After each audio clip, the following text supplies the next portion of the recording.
ಈ ಕಾರ್ಯಕ್ರಮ ಕೇವಲ ಎಜುಕೇಷನಲ್ ಉದ್ದೇಶಗಳಿಗಾಗಿ. ಇಲ್ಲಿ ಬರುವ ಯಾವುದೇ ಮಾಹಿತಿ ಹೂಡಿಕೆ ಸಲಹೆ ಆಗಿರುವುದಿಲ್ಲ. ಷೇರು ಮಾರುಕಟ್ಟೆ ಮತ್ತು ಇಕ್ವಿಟಿ ಸಂಬಂಧಿತ ಹೂಡಿಕೆಗಳು ಮಾರ್ಕೆಟ್ ರಿಸ್ಕ್ ಒಳಗೊಂಡಿರುತ್ತವೆ. ಹೂಡಿಕೆ ಮಾಡುವ ಮುನ್ನ ಸಂಪೂರ್ಣ ಅಧ್ಯಯನ ಮಾಡಿ ವಿವೇಚನೆ ಬಳಸಿ ಹೂಡಿಕೆ ಮಾಡಿ. ನಮಸ್ಕಾರ ಸ್ನೇಹಿತರೆ. 2047ರ ಒಳಗೆ ಅಭಿವೃದ್ಧಿ ಹೊಂದಿದ ರಾಷ್ಟ್ರ ಆಗಬೇಕು ಅನ್ನೋದು ಭಾರತದ ಕನಸು. ಆದರೆ ಈಗ ಈ ಕನಸಿಗೆ ಕೊಕ್ಕೆ ಹಾಕುವಂತ ಆಘಾತಕಾರಿ ಬೆಳವಣಿಗೆಯೊಂದು ಆಗಿದೆ. ಭಾರತದ ಆರ್ಥಿಕ ನಾಗಾಲೋಟಕ್ಕೆ ದೊಡ್ಡ ಬೆನ್ನೆಲುಬಾಗಿದ್ದ ವಿದೇಶಿ ಹೂಡಿಕೆ ಭರ್ಜರಿ ಕುಸಿದು ಹೋಗಿದೆ. 12 ವರ್ಷಗಳಲ್ಲಿ ಅತ್ಯಂತ ಕನಿಷ್ಠ ಮಟ್ಟಕ್ಕೆ ತಲುಪಿದೆ. 2012ರ UPA ಹಂತಕ್ಕಿಂತ ಕೆಳಗಿಳಿದಿದೆ. ವಿದೇಶಿ ಹೂಡಿಕೆದಾರರು ಭಾರತಕ್ಕೆ ಹೂಡಿಕೆ ಮಾಡಿದ್ದ 3 ಲಕ್ಷ ಕೋಟಿ ಹಣವನ್ನು ಕಿತ್ಕೊಂಡು ಬೇರೆ ದೇಶದಲ್ಲಿ ಇನ್ವೆಸ್ಟ್ ಮಾಡಿದ್ದಾರೆ.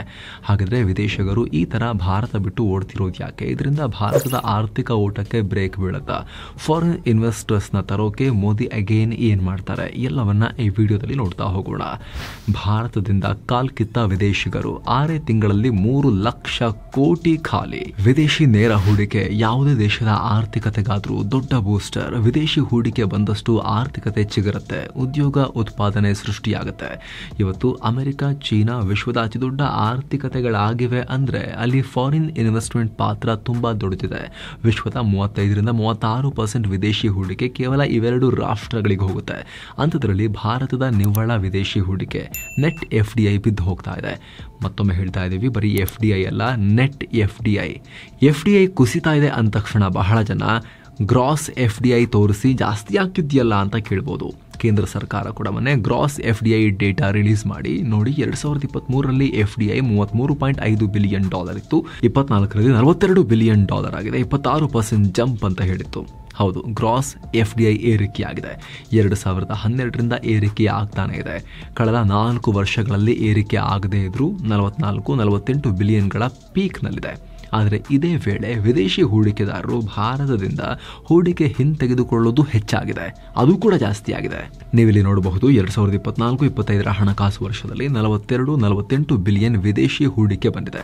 But at the same time 2024ರಲ್ಲಿ $26 ಬಿಲಿಯನ್, 2025ರಲ್ಲಿ $34 ಬಿಲಿಯನ್, ಅಂದರೆ ಹತ್ತತ್ರ 3 ಲಕ್ಷ ಕೋಟಿ ರೂಪಾಯಿ ಹೂಡಿಕೆ ವಾಪಸ್ ತಗೊಂಡಿದ್ದಾರೆ. ಹೀಗಾಗಿ ನೆಟ್ ನೋಡಿದಾಗ ಅಂದರೆ FDI ಹೂಡಿಕೆ ಮಾಡಿದ್ದು ವಾಪಸ್ ತಗೊಂಡಿದ್ದು ಇವೆರಡನ್ನ ತಾಳೆ ಮಾಡಿದಾಗ ಉಳಿದ ನಿವ್ವಳ ನೆಟ್ FDI ಡೌನ್ ಆಗಿದೆ. ಸ್ಕ್ರೀನ್ ಮೇಲೆ ನೀವು ನೋಡ್ತಿರ್ಬೋದು, 2012ರಿಂದ 2020ರವರೆಗೆ ಒಂದೇ ಸಮನೆ ಏರಿಕೆ ಆಗ್ತಾ ಬಂದ ನೆಟ್ FDI 21ನೇ ಇಸ್ವಿಲಂತೂ $34 ಬಿಲಿಯನ್ ತಲುಪಿತ್ತು. ಆದರೆ ಆವಾಗಿಂದ ಲಾಸ್ಟ್ 3 ಇಯರ್ಸಿಂದ ಇಳಿತಾ ಬರ್ತಾ ಇದೆ, 3-4 ಇಯರ್ಸಿಂದ. 24-25ರಲ್ಲಂತೂ ಶಾರ್ಪ್ ಆಗಿ ಬಿದ್ದಿದೆ ಸಡನ್ ಆಗಿ. 2012ರ UPA ಟೈಮ್ಗಿಂತ ಕೆಳಗೆ ಕುಸಿದು ಹೋಗಿದೆ. ಈ ಲಾಸ್ಟ್ 2-3 ವರ್ಷದಲ್ಲಿ $14.5 ಬಿಲಿಯನ್ ತಲುಪಿದೆ. ಈಗ 2009ರಲ್ಲಿ ನೆಟ್ FDI GDPಯ 3.5% ಇತ್ತು, ಆದರೆ ಈಗ 0.7%ಗೆ ಕುಸಿದಿದೆ. ಅಂದರೆ ಆರ್ಥಿಕತೆ ದೊಡ್ಡದಾದಂತೆ FDI ಒಳಹರಿವು ಹೆಚ್ಚಾಗಬೇಕಾಗಿತ್ತು, ಅದು ಆಗ್ತಾ ಇಲ್ಲ. ಕೇವಲ FDI ಒಂದೇ ಅಲ್ಲ, ಅಥವಾ ಸ್ಟಾಕ್ ಮಾರ್ಕೆಟ್ ನೋಡಿ, ಅಲ್ಲೂ ಕೂಡ FIIs, FPIs ಅಂದರೆ ವಿದೇಶಿ ಹೂಡಿಕೆದಾರರು ದಾಖಲೆ ಮಟ್ಟದಲ್ಲಿ ಭಾರತದ ಷೇರುಗಳನ್ನು ಮಾರ್ಬಿಟ್ಟು ಓಡೋಗ್ತಿದ್ದಾರೆ. 22ರಲ್ಲಿ 2.7 ಲಕ್ಷ ಕೋಟಿ, 23ರಲ್ಲಿ 2 ಲಕ್ಷ ಕೋಟಿ, 24ರಲ್ಲಿ 1.4 ಲಕ್ಷ ಕೋಟಿ ಮೌಲ್ಯದ ಷೇರುಗಳನ್ನು ಮಾರಿದ್ದಾರೆ. ಈ ಸಲ ಅಂದರೆ 2024-25ರ ಹಣಕಾಸು ವರ್ಷದಲ್ಲಿ ಬರೋಬ್ಬರಿ 2.5 ಲಕ್ಷ ಕೋಟಿ ರೂಪಾಯಿ ಮೌಲ್ಯದ ಷೇರುಗಳನ್ನು ಮಾರಿದ್ದಾರೆ. ಇದು ಸಾಲದು ಅಂತ ಮತ್ತೊಂದು ಕಡೆ ಭಾರತದ ಕಂಪನಿಗಳು ಕೂಡ ವಿದೇಶದಲ್ಲಿ ಹೂಡಿಕೆ ಮಾಡೋದು ಜಾಸ್ತಿ ಆಗ್ತಿದೆ. ನೀವಿಲ್ಲಿ ನೋಡ್ಬೋದು, ದುಡ್ಡೆಲ್ಲ ತಗೊಂಡು ಬೇರೆ ದೇಶಗಳಿಗೆ ಹೋಗ್ತಿದ್ದಾರೆ. 2025ರ ಹಣಕಾಸು ವರ್ಷದಲ್ಲಿ ಭಾರತದ ಉದ್ಯಮಗಳು ವಿದೇಶದಲ್ಲಿ $12.4 ಬಿಲಿಯನ್ ಹೂಡಿಕೆ ಮಾಡಿದ್ದಾರೆ. ಒಂದು ಕಡೆ ಕೇಂದ್ರ ಸರ್ಕಾರ ಖಾಸಗಿಯವರು ಹೂಡಿಕೆ ಮಾಡ್ತಿಲ್ಲ, ಪ್ರೈವೇಟ್ ಇನ್ವೆಸ್ಟ್ಮೆಂಟ್ ಭಾರತದಲ್ಲಿ ಜಾಸ್ತಿ ಆಗಬೇಕು ಅಂತ ಬಡ್ಕೋತಾ ಇದ್ರೆ ಭಾರತದ ಕಂಪನಿಗಳು ಬೇರೆ ದೇಶಕ್ಕೆ ಓಡ್ ಹೋಗ್ತಿದ್ದಾರೆ, ಬೇರೆ ದೇಶಗಳಲ್ಲಿ ದುಡ್ಡು ಹಾಕ್ತಾ ಇದ್ದಾರೆ. ಏನು ಕಾರಣ? ನಮ್ಮ ದೇಶಕ್ಕೆ ಯಾಕೆ ಈ ರೀತಿ ಪರಿಸ್ಥಿತಿ ಬರ್ತಾ ಇದೆ ಕಳೆದ 2-3 ವರ್ಷಗಳಿಂದ? ಸ್ನೇಹಿತರೆ, ಯಾವಾಗ ಮಾರ್ಕೆಟ್ನಲ್ಲಿ ಈ ರೀತಿ ಸ್ಲೋ ಡೌನ್ ಇರುತ್ತೋ ಆಗ ಅಟ್ರಾಕ್ಟಿವ್ ಪ್ರೈಸ್ನಲ್ಲಿ ಸ್ಟಾಕ್ಸ್ ಮತ್ತು ಮ್ಯೂಚುವಲ್ ಫಂಡ್ಗಳು ಸಿಗ್ತವೆ. ದುಬಾರಿ ಇದ್ದಾಗ ಎಲ್ಲರೂ ಬಾಯಿ ಬಂದಂಗೆ ರೇಟ್ ಕೊಟ್ಟು ತಗೊಂಡಿರ್ತಾರೆ, ಬಿದ್ದಾಗೆಲ್ಲ ಓಡ್ ಹೋಗಿರ್ತಾರೆ. ಹಾಗಾಗಿ ಮ್ಯೂಚುವಲ್ ಫಂಡ್ಸ್ ಮತ್ತು ಸ್ಟಾಕ್ಸ್ ಎಲ್ಲ ಅಟ್ರಾಕ್ಟಿವ್ ವ್ಯಾಲ್ಯೂಯೇಷನ್ ಅಲ್ಲಿ ಸಿಗೋ ಚಾನ್ಸಸ್ ಇರುತ್ತೆ. ಹುಡುಕಿ ನೀವು ನೋಡ್ಕೊಂಡು ತಗೋಬೇಕು ಅಷ್ಟೇ. ಸೊ ನಿಮಗೂ ಕೂಡ ಸ್ಟಾಕ್ ಮಾರ್ಕೆಟ್ ನಲ್ಲಿ ಮ್ಯೂಚುವಲ್ ಫಂಡ್ಸ್ ನಲ್ಲಿ ಹೂಡಿಕೆ ಮಾಡೋ ಆಸಕ್ತಿ ಇದ್ರೆ ನಿಮಗೆ ಡಿಮ್ಯಾಟ್ ಅಕೌಂಟ್ ಬೇಕಾಗುತ್ತೆ. ಡಿಸ್ಕ್ರಿಪ್ಷನ್ ಮತ್ತು ಪಿನ್ ಮಾಡಿರೋ ಕಾಮೆಂಟ್ ನಲ್ಲಿ ನಾವು ಫ್ರೀ ಡಿಮ್ಯಾಟ್ ಅಕೌಂಟ್ ಓಪನಿಂಗ್ ನ ಲಿಂಕ್ ಅನ್ನು ಕೊಟ್ಟಿರ್ತೀವಿ. ಸದ್ಯಕ್ಕೆ ಫ್ರೀ ಡಿಮ್ಯಾಟ್ ಅಕೌಂಟ್ ಓಪನ್ ನ ಆಫರ್ ನಡೀತಾ ಇದೆ. ಕ್ಲಿಕ್ ಮಾಡೋ ಮೂಲಕ ಕೆಲವೇ ಸ್ಟೆಪ್ಸ್ ಅಲ್ಲಿ ನೀವು ಫ್ರೀ ಡಿಮ್ಯಾಟ್ ಅಕೌಂಟ್ ಓಪನ್ ಮಾಡಿ ಹೂಡಿಕೆಯ ಜರ್ನಿಯನ್ನು ಶುರು ಮಾಡಬಹುದು. ಡಿಸ್ಕ್ರಿಪ್ಷನ್ ನಲ್ಲಿ ಹಾಗೂ ಪಿನ್ ಮಾಡಿರೋ ಕಾಮೆಂಟ್ ನಲ್ಲಿ ಲಿಂಕ್ ಇದೆ. ಆಸಕ್ತರು ಮಿಸ್ ಮಾಡದೆ ಚೆಕ್ ಮಾಡಿ. ಬನ್ನೀಗ ವರದಿಯನ್ನು ಮುಂದುವರಿಸೋಣ. ಭಾರತಕ್ಕೆ ಹೊಸ ಎದುರಾಳಿ ಆಗ್ನೇಯ ಏಷ್ಯಾದಿಂದ ಟಫ್ ಸ್ಪರ್ಧೆ. ಒಂದು ವಿಪರೀತ ಸ್ಪರ್ಧೆ ಈಗ ಭಾರತಕ್ಕೆ ಎದುರಾಗ್ತಿದೆ. ಅದಕ್ಕೆ ತಕ್ಕಂತೆ ಭಾರತದ ನೀತಿಗಳನ್ನು ರೂಪಿಸುವಲ್ಲಿ ಆಸ್ ಎ ನೇಷನ್ ನಾವು ಫೇಲ್ ಆಗ್ತಿದ್ದೀವಿ. ಕೇಂದ್ರ ಸರ್ಕಾರ ಕೂಡ ಈ ಕ್ಷಣದವರೆಗೂ ಕೂಡ ಅದಕ್ಕೆ ಉತ್ತರವನ್ನು ಕಂಡುಕೊಂಡಿಲ್ಲ. ಒಂದು ರೀತಿ ವೈಫಲ್ಯ ಅನ್ನೋದು ಕೇಂದ್ರ ಸರ್ಕಾರದ್ದು, ಮೋದಿ ಸರ್ಕಾರದ್ದು. ಪೊಲಿಟಿಕಲ್ ಕಂಪಲ್ಷನ್ಸ್ಗೆ ಹೆದರಿ ರಿಫಾರ್ಮ್ಸ್ ಜಾರಿ ಮಾಡ್ತಾರೆ, ವಾಪಸ್ ತಗೊಳ್ತಾರೆ, ಜಾರಿ ಮಾಡ್ತಾರೆ, ವಾಪಸ್ ತಗೊಳ್ತಾರೆ. ಕೆಲವೊಂದು ಅದನ್ನು ಪಾಸ್ ಮಾಡಿಕೊಂಡು ಕೋಲ್ಡ್ ಸ್ಟೋರೇಜಲ್ಲಿ ಇಟ್ಕೊಂಡು ಕೂತ್ಕೊಂಡಿದ್ದಾರೆ, ಇಂಪ್ಲಿಮೆಂಟ್ ಮಾಡ್ತಿಲ್ಲ. ಎಕಾನಮಿಗೆ ಸಂಬಂಧಪಟ್ಟ ಮಹತ್ವದ ಸುಧಾರಣೆಗಳು, ಕೃಷಿ ಕ್ಷೇತ್ರಕ್ಕೆ ಸಂಬಂಧಪಟ್ಟಂತ ಮಹತ್ವದ ಸುಧಾರಣೆಗಳು. ಈ ಕಾರಣದಿಂದ ಭಾರತದಲ್ಲಿ ರಿಫಾರ್ಮ್ಸ್ ಹೆಸರಲ್ಲಿ ಪದಗಳಲ್ಲಿ ಮಾತ್ರ ಆಗ್ತಾ ಇದೆ, ಜಾರಿಗೆ ಬರ್ತಾ ಇಲ್ಲ. ಒಂದು ಪಾಲಿಟಿಕ್ಸ್ ಮಾಡಬೇಕಲ್ಲ, ರಿಫಾರ್ಮ್ ಮಾಡಬೇಕು. ಪಾಲಿಟಿಕ್ಸ್ಗೆ ಭಯ ಪಡ್ಕೊಂಡು ರಿಫಾರ್ಮ್ ಮಾಡೋದನ್ನ ಹಿಡಿದಿಟ್ಕೊಂಡು ಕೂತ್ಕೊಂಡ್ರೆ ಯಾವ ಕಾರಣಕ್ಕೂ ಕೂಡ ದೇಶದಲ್ಲಿ ಶಬ್ದಗಳಲ್ಲಿ ರಿಫಾರ್ಮ್ ಆಗುತ್ತೆ ಬಿಟ್ಟರೆ ಜಾರಿಗೆ ಬರೋದಿಲ್ಲ ಅದು. ಸೊ ಈಗ FDI ಕುಸಿತಿರೋದನ್ನು ನೋಡಿದಾಗ ಒಂದು ವಿಚಾರ ಸ್ಪಷ್ಟ ಆಗ್ತಾ ಇದೆ. ಒಂದು ಕಾಲದಲ್ಲಿ ವಿದೇಶಿ ಹೂಡಿಕೆದಾರರನ್ನ ಸೆಳಿತಾ ಇದ್ದ ಭಾರತ ಈಗ ತನ್ನ ಆಕರ್ಷಣೆ ಕಳ್ಕೊಳ್ತಾ ಇದೆ. ಯಾವುದೇ ಹೂಡಿಕೆದಾರರಾದರೂ ತಮಗೆ ಹೆಚ್ಚು ಲಾಭ ಬರುವಲ್ಲಿ ಅಟ್ರಾಕ್ಟಿವ್ ಅನಿಸೋ ಕಡೆ ದುಡ್ಡು ಹಾಕ್ತಾರೆ. ಬೃಹತ್ ಗ್ರಾಹಕರ ಅಡಿಪಾಯ, ಚೀಪ್ ಲೇಬರ್, ದೊಡ್ಡ ದುಡಿಯುವ ವರ್ಗ, ಆರ್ಥಿಕವಾಗಿ ಬೆಳೆಯೋಕೆ ದೊಡ್ಡ ಅವಕಾಶ ಇದ್ದಿದ್ದರಿಂದ ಬಹಳ ದೀರ್ಘಕಾಲ ಭಾರತ ಹೂಡಿಕೆದಾರರ ನೆಚ್ಚಿನ ತಾಣ ಆಗಿತ್ತು. ಆದ್ರೀಗ ಭಾರತಕ್ಕೆ ವಿಯೆಟ್ನಾಂ, ಆಮೇಲೆ ಇಂಡೋನೇಷ್ಯಾ, ಮಲೇಷ್ಯಾ ಟಫ್ ಫೈಟ್ ಕೊಡ್ತೇವೆ. ಭಾರತಕ್ಕಿಂತ ಈ ಆಗ್ನೇಯ ಏಷ್ಯಾ ರಾಷ್ಟ್ರಗಳು ಅಟ್ರಾಕ್ಟಿವ್ ಆಗಿ ಕಾಣಿಸ್ತಾ ಇದೆ ಹೂಡಿಕೆದಾರರಿಗೆ. ಈಸ್ ಆಫ್ ಡೂಯಿಂಗ್ ಬಿಸ್ನೆಸ್ ನಲ್ಲಿ ಭಾರತ 63ನೇ ಸ್ಥಾನದಲ್ಲಿದೆ. ಮುಂಚೆಗಿಂತ ಇಂಪ್ರೂವ್ ಆಗಿದೆ, ಬಟ್ ಜಗತ್ತಿಗೆ ಇನ್ನೂ ಜಾಸ್ತಿ ಓಪನ್ನೆಸ್ ಅನ್ನು ಎಕ್ಸ್ಪೆಕ್ಟ್ ಮಾಡ್ತಾ ಇದೆ. ಮಲೇಷ್ಯಾ 12ನೇ ಸ್ಥಾನದಲ್ಲಿದೆ. ವಿಯೆಟ್ನಾಂ ಭಾರತಕ್ಕಿಂತ ಅಗ್ಗ ದರದಲ್ಲಿ ಸ್ಕಿಲ್ಡ್ ಲೇಬರ್ ಕೊಡ್ತಾ ಇದೆ. ಭಾರತ ದೊಡ್ಡ ದುಡಿಯೋ ವರ್ಗವನ್ನು ಹೊಂದಿದ್ರು ಕೂಡ ನುರಿತ ಕಾರ್ಮಿಕರು ಸ್ಕಿಲ್ಡ್ ಇಲ್ಲ. ಡಿಗ್ರಿ ಮಾಡ್ಕೊಂಡ್ ಬಂದಿರ್ತಾರೆ, ಸ್ಕಿಲ್ಸೇ ಇರೋದಿಲ್ಲ. ಎಂಪ್ಲಾಯಬಿಲಿಟಿ ಬಿದ್ದು ಹೋಗ್ತಿದೆ ನಮ್ಮಲ್ಲಿ.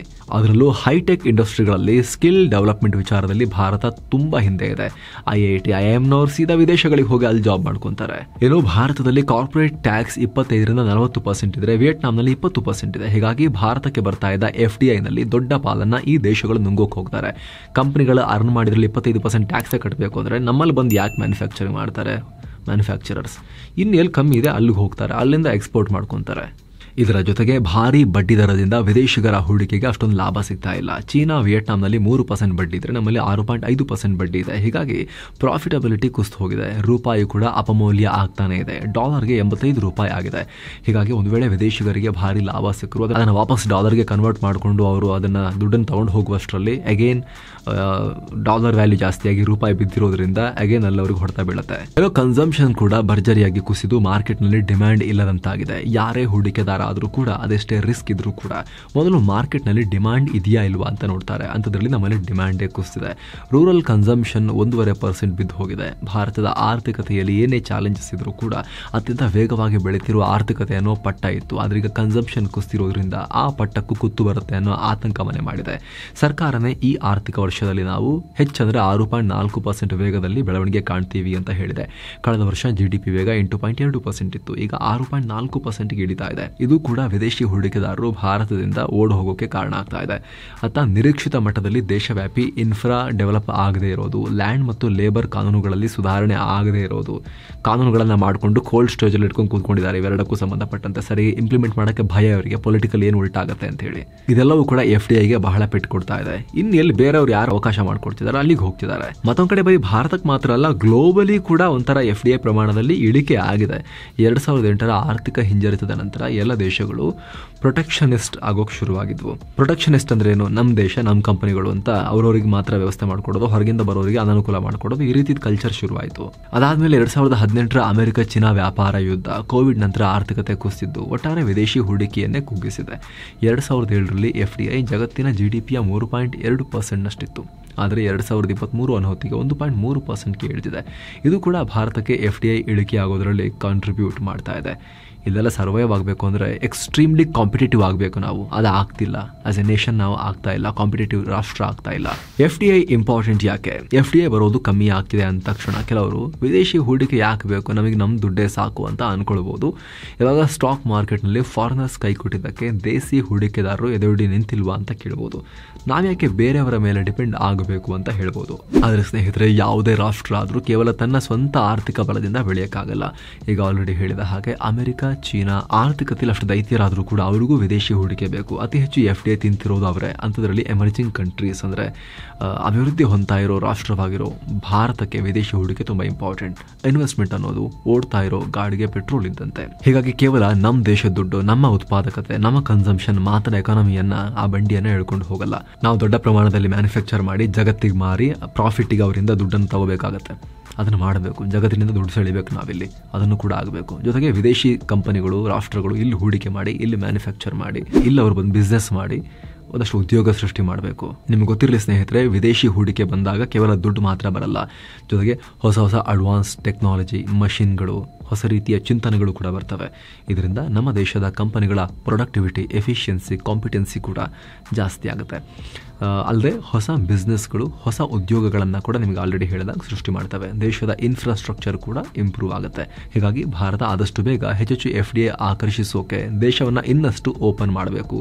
ಕಂಪನಿಗಳ ತೆರಿಗೆಯನ್ನು ಒಂಚೂರು ಕಮ್ಮಿ ಮಾಡಬೇಕು. ವೈಯಕ್ತಿಕ ಇನ್ಕಮ್ ಟ್ಯಾಕ್ಸ್ನಲ್ಲಿ, ಜನರಿಗೆ ಹಾಕೋ ಟ್ಯಾಕ್ಸ್ನಲ್ಲೂ ಕೂಡ ಒಂದಷ್ಟು ಕಡಿತ ಮಾಡಬೇಕು. ಹೈ ಟ್ಯಾಕ್ಸ್ ಎಕಾನಮಿಗಿಂತ ಲೋ ಟ್ಯಾಕ್ಸ್ ಎಕಾನಮಿ ಅಥವಾ ಮೀಡಿಯಂ ಟ್ಯಾಕ್ಸ್ ಎಕಾನಮಿ ಆಗಬೇಕು. ನಾವು ಜನರ ಕೈಯಲ್ಲಿ ಜಾಸ್ತಿ ದುಡ್ಡು ಉಳಿಸಿ ಅವರಿಗೆ ಖರ್ಚು ಮಾಡುವಂತೆ ಪ್ರಚೋದನೆ ಕೊಡಬೇಕು. ಚೆನ್ನಾಗಿ ಜೀವನ ನಡೆಸಿ ಅಂತ ಹೇಳಿ ಅವರಿಗೆ ನಾವು ಹೊಸ ಚಿಂತನೆಯನ್ನು ಓಪನ್ ಅಪ್ ಮಾಡಬೇಕು. ಮಾರ್ಕೆಟ್ನಲ್ಲಿ ಡಿಮಾಂಡ್ ಸೃಷ್ಟಿಯಾಗಬೇಕು, ಕನ್ಸಂಪ್ಷನ್ ಹೆಚ್ಚಾಗಬೇಕು. ಕ್ಯಾಪಿಟಲಿಸಮ್ನ ಮೂಲ ಸತ್ವನೇ ಇದು.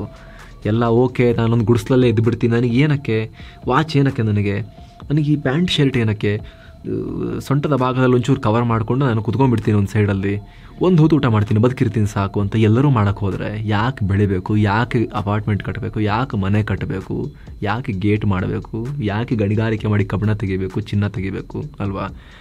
ಅಲ್ಲ, ಪ್ರತಿಯೊಬ್ಬರು ಅವ್ರವ್ರ ಸಾಮರ್ಥ್ಯ ತಕ್ಕಂತೆ ಖರ್ಚು ಮಾಡಬೇಕು, ಜೀವನವನ್ನು ಅಪ್ಗ್ರೇಡ್ ಮಾಡ್ತಾ ಹೋಗಬೇಕು. ಅದೇ ಕ್ಯಾಪಿಟಲಿಸಮ್ನ ಸೂತ್ರ. ಕನ್ಸಂಪ್ಷನ್ ಹೆಚ್ಚು ಮಾಡೋಕ್ಕೆ ನಾವು ಅವಕಾಶ ಮಾಡಿಕೊಡ್ಬೇಕು. ಅದಕ್ಕೆ ಟ್ಯಾಕ್ಸ್ಗಳು ಕಮ್ಮಿ ಆಗಬೇಕು, ಅರ್ನಿಂಗ್ ಜಾಸ್ತಿ ಆಗಬೇಕು.